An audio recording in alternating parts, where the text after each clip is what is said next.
आज Doubtnut app download करें। Doubtnut पर अपने सभी गणित, रसायन विज्ञान, भौतिक विज्ञान और जीव विज्ञान के डाउट्स का करो सफाया। बस प्रश्न की फोटो खींचो, एक ही प्रश्न को क्रॉप करो और तुरंत वीडियो सोल्यूशन पाओ। अभी डाउनलोड करें। हेलो स्टूडेंट्स, क्वेश्चन दिया गया है कि 1/2 मोल हीलियम एनटीपी अर्थात नॉर्मल टेम्परेचर तथा प्रेशर एंड प्रेशर जिसको हम बोलते हैं सामान्य ताप तथा दबाव पर एक बर्तन में ली गई है। ठीक है, यह है एक मोल हीलियम।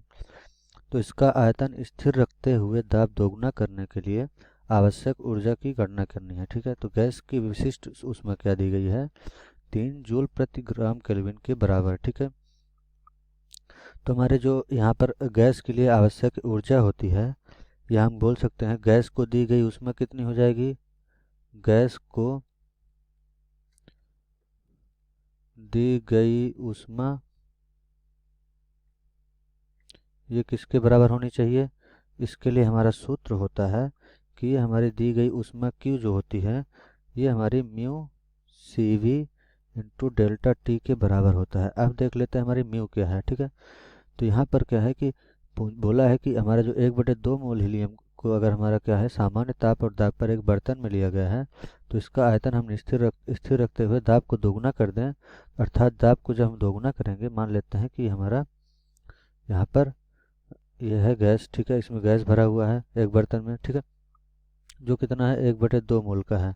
तो बोला है कि अगर इसका आयतन जो है अगर हम उसको V नियत रखें, ठीक है, तो बोला है कि इसका दाब पहले मानते हैं पहले स्थिति में हमारी दाब P1 कितनी थी? ये थी P के बराबर, और दूसरी स्थिति में हमारी दाब थी P2 बराबर। तो ये कितनी होनी चाहिए?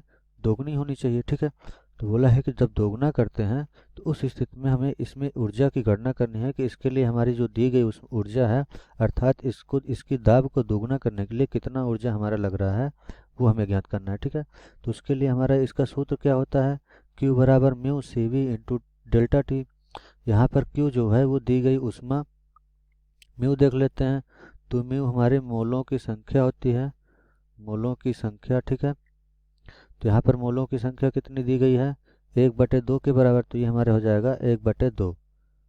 और यहाँ पर Cv क्या होता है? तो Cv जो है ये हमारी विशिष्ट ऊष्मा होती है गैस की। ठीक है, विशिष्ट ऊष्मा होती है। ठीक है, तो गैस की विशिष्ट ऊष्मा, यहाँ पर किसकी विशिष्ट ऊष्मा पूछा है? हीलियम की बोला गया है कि गैस की विशिष्ट ऊष्मा हमारी इतनी होती है। ठीक है, 3 जूल प्रति ग्राम केल्विन। और यहाँ पर ये हीलियम है, तो हीलियम का अणुभार कितना होता है देख लेते हैं। तो हीलियम के लिए, जिसको हम He से प्रदर्शित करते हैं, इसका हमारा अणुभार जो होता है ये हमारा 4 के बराबर होता है। ठीक है, तो यहाँ से हमारी विशिष्ट ऊष्मा हीलियम के लिए कितनी हो जाएगी? हीलियम के लिए विशिष्ट ऊष्मा हो जाएगी हमारी अणुभार गुणे जो गैस की विशिष्ट ऊष्मा है। ठीक है, गैस की विशिष्ट ऊष्मा जो दी गई है, ठीक है, ऊष्मा, तो ये हमारा कितना हो जाएगा? यहाँ से आ जाता है Cv बराबर अणुभार कितना है? 4 गुणे गैस की विशिष्ट ऊष्मा हमारी दी गई है 3 जूल प्रति ग्राम केल्विन। ठीक है, तो ये हमारा हो जाएगा यहाँ पर 3, फिर ये हमारा कितने में है? जूल प्रति ग्राम, यहाँ पर ग्राम को स्मॉल जी से, और केल्विन है। ठीक है, तो यहाँ से आ जाएगा हमारा Cv बराबर आ जाता है 12 जूल प्रति ग्राम केल्विन के। तो ये हमारी विशिष्ट ऊष्मा मिल गई हीलियम की। तो हीलियम के लिए विशिष्ट ऊष्मा Cv बराबर आ गई 12 जूल प्रति ग्राम केल्विन के। अब देख लेते हैं कि यहाँ पर डेल्टा टी क्या है। तो यहाँ पर जो डेल्टा टी है ये हमारी होती है कि मान लेते हैं कि पहली स्थिति में जब हमारा गैस नॉर्मल था, जब यहाँ पर हमने आयतन स्थिर रखा था और दाब को नहीं बढ़ाया था, उस स्थिति में हमारा मान लेते हैं कि जो हमारा T1 था, यहाँ पर ताप क्या था हमारा? T1 था। ठीक है, जब दूसरी स्थिति आई तो दूसरी स्थिति में जब हम इसका दाब दोगुना कर दिया आयतन को स्थिर रखकर, तो ताप कितनी हो गई? T2 हो गई। ठीक है, तो यहाँ पर T2 ताप हो गई। तो यहाँ पर हमारा डेल्टा टी क्या होता है?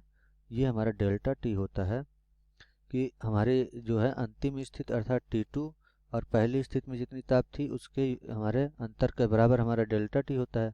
ठीक है, अर्थात यहाँ पर हमारे गैस में ताप में कितनी परिवर्तन हो गया जब हम इसकी दाब को दोगुना कर दिए, वो हमारा डेल्टा टी होता है।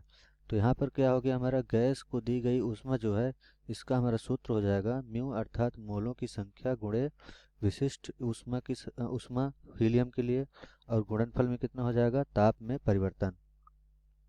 तो अब देख लेते हैं कि यहाँ पर क्या है कि ये जो हमारे विशिष्ट ऊष्मा है ये Cv किसके लिए होता है। ये Cv जो है ये हमारी होती है कि जब हम स्थिर आयतन के लिए, ठीक है, स्थिर आयतन दिया गया यहाँ पर, तो स्थिर आयतन के लिए ये हमारी विशिष्ट ऊष्मा होती है, ठीक है। स्थिर आयतन पर विशिष्ट ऊष्मा, ठीक है, विशिष्ट ऊष्मा का सूत्र ये होता है, ठीक है। अब देख लेते हैं कि यहाँ पर हमारा क्या है कि स्थिर आयतन पर गैस का दाब उसके परम ताप के क्या होगा, अनुक्रमानुपाती होगा। जब हम आयतन को स्थिर रखेंगे तो इस स्थिति में क्या होगा, क्योंकि हमारा क्या होता है P क्या होता है, P अगर हम स्थिर रखेंगे तो इस पर क्या होता है कि P हमारा ये बराबर होता है N R T के, जहाँ पर N और R क्या है, अगर इसको नियतांक रखा जाए तो हमारा P क्या हो जाएगा, ये अगर हमारा आयतन क्या है स्थिर आयतन पर, तो स्थिर आयतन पर ये अगर ये हमारा N और R क्या है ये नियतांक हो जाएंगे, तो PV कितना हो जाएगा, ये हमारा अनुक्रमवाती हो जाएगा TV अर्थात स्थिर आयतन पर ताप और हमारे दाब क्या हैं एक दूसरे के अनुक्रमानुपाती हो गए। तो इससे हम बोल सकते हैं कि जो हमारा P यहाँ पर अगर दोनों यहाँ पर ताप और दाब अनुक्रमानुपाती हैं तो यहाँ पर हमारा जो P1 है P1 बटे P2 जो है ये हमारा बराबर T1 बटे T2 के हो जाएगा, ठीक है। या फिर हम बोल सकते हैं यहाँ से कि P2 बटे P1 जो है ये हमारा बराबर होना चाहिए T2 बटे T1 के, ठीक है। तो ये यहाँ पर एक रिलेशन आ गया हमारा P2 बटे P1 बराबर T2 बटे T1 के, जहाँ पर हमारा ये क्या है कि हमारी अंतिम स्थिति में हमारा जो यहाँ पर दाब था जो कि दोगुना था पहली स्थिति का P1 के, और यहाँ पर T2 क्या था, ये हमारी अंतिम स्थिति में जो ताप हमारा हो गया था गैस का वो, और ये हमारा T1 क्या है जब हमारी पहले गैस की जो ताप था वो था। तो पहले गैस का ताप क्या था, बोला गया है कि हमारा सामान्य ताप और दाब पर रखा गया था। तो सामान्य ताप और दाब पर, तो सामान्य ताप पर दाब का मान हम P1 कितना ले लिए, P के बराबर, ठीक है। और T1 कितना है हमारा, तो सामान्य ताप और दाब पर, सामान्य ताप तथा दाब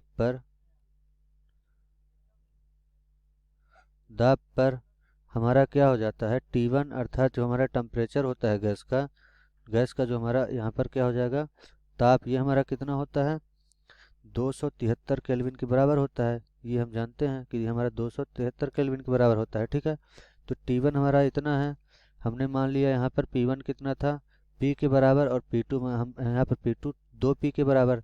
तो यहाँ से हमारा क्या हो जाएगा कि P1 बटे P2 अगर लिखें, P2 बटे P1 लिखें तो P2 का मान कितना है हमारा 2P के बराबर, और P1 का मान P के बराबर।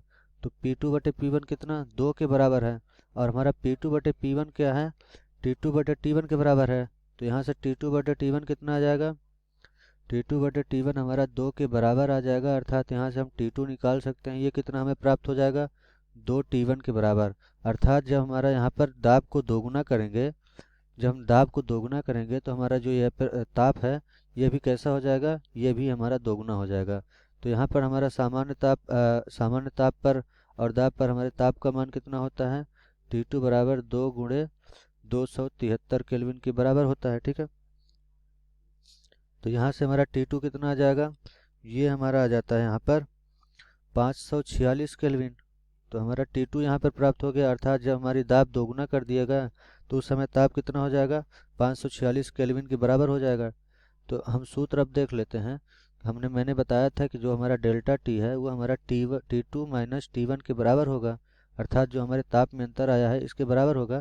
तो ये हमारे 546 ऋण 273 हो जाएगा केल्विन, ठीक है। तो ये कितना आ जाता है डेल्टा T, ये हमारा 273 केल्विन के बराबर आता है, अर्थात जो हमारे ताप में अंतर है परिवर्तन हुआ है वो कितना हो गया है 273 केल्विन के बराबर हमारा परिवर्तन ताप में हो गया है जब दाब को हम दोगुना करते हैं गैस के। तो यहाँ पर हमें पता है कि Q बराबर क्या है mu into CV into delta T। तो म्यू का मान कितना है 1/2, CV का मान कितना है हमारा 12, और यहाँ पर हमारा आ गया है 273। तो ये लिख लेते हैं यहाँ पर क्यू बराबर क्या है हमारा, mu C V into delta T. तो यहाँ पर हमारा Q2 क्या हो जाएगा, क्यू हो जाएगा हमारा 1/2 गुणे सी वी का मान आया है हमारा 12 गुणे डेल्टा टी हमारा कितना आया है 273, ठीक है 273 केल्विन। और यहाँ पर गुणनफल में इसका हमारा क्या था, यहाँ पर जो सीवी था, तो सीवी हमारा कितना था, जूल प्रति ग्राम केल्विन, ठीक है। तो ये हमारा हो जाएगा जूल प्रति ग्राम केल्विन के, ठीक है। तो यहाँ से क्या होगा, यहाँ पर एक चीज़ मिस्टेक हो गई है। यहाँ पर क्या होगा कि ये हमारा जो है अणु भार होता है वो ग्राम में होता है, ठीक है। अर्थात m जो है ये हमारा 4 ग्राम यहाँ पर बोलेंगे इसको, तो इसको हम 4 ग्राम नहीं 4 ही होता है, ठीक है। तो ये हमारा 4 है, तो यहाँ पर क्या हो गया, जूल प्रति ग्राम केल्विन था यहाँ पर, और इसका हमारा क्या था, केल्विन था, ठीक है। तो यहाँ से क्या हो जाएगा, हमारा केल्विन से केल्विन कट जाएगा, ठीक है।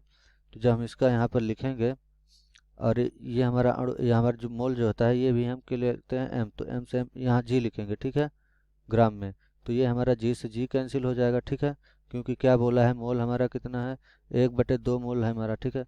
तो ये हमारा कितना आ जाएगा, यहाँ से जब हम Q2 निकालेंगे तो हमारा जो Q2 का मान है ये हमें Q का मान है ये हमें प्राप्त हो जाता है 1/2 गुणे 12 गुणे 273। इसका मान हमारा आता है यहाँ पर 1638 जूल के बराबर, ठीक है।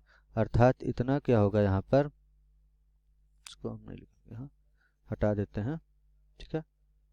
तो यहाँ पर इतना जब हम गुणनफल करेंगे 1/2 गुणे 12 गुणे 273 क्यू का जो मान है, तो ये हमारा आ जाता है 1638 जूल के बराबर। अर्थात जो हमारा यहाँ पर जब दाब को दोगुना करेंगे तो हमारा यहाँ पर ऊष्मा कितना प्रदान करने पड़ेगा, दाब को दोगुना करने के लिए 1638 जूल के बराबर ऊष्मा देनी पड़ेगी। तब जाके जो हमारा हीलियम है ये हमारा क्या हो जाएगा, इसका दाब जो हो जाएगा स्थिर आयतन पर दोगुना हो जाएगा। Thank you. कक्षा 6वीं से 12वीं से लेकर नीट IIT JEE वो एडवांस के लेवल तक 1 करोड़ से ज्यादा छात्रों का भरोसा। आज ही डाउनलोड करें डाउटनेट ऐप या व्हाट्सएप करें अपने सारे डाउट्स 8400 400 400 पर।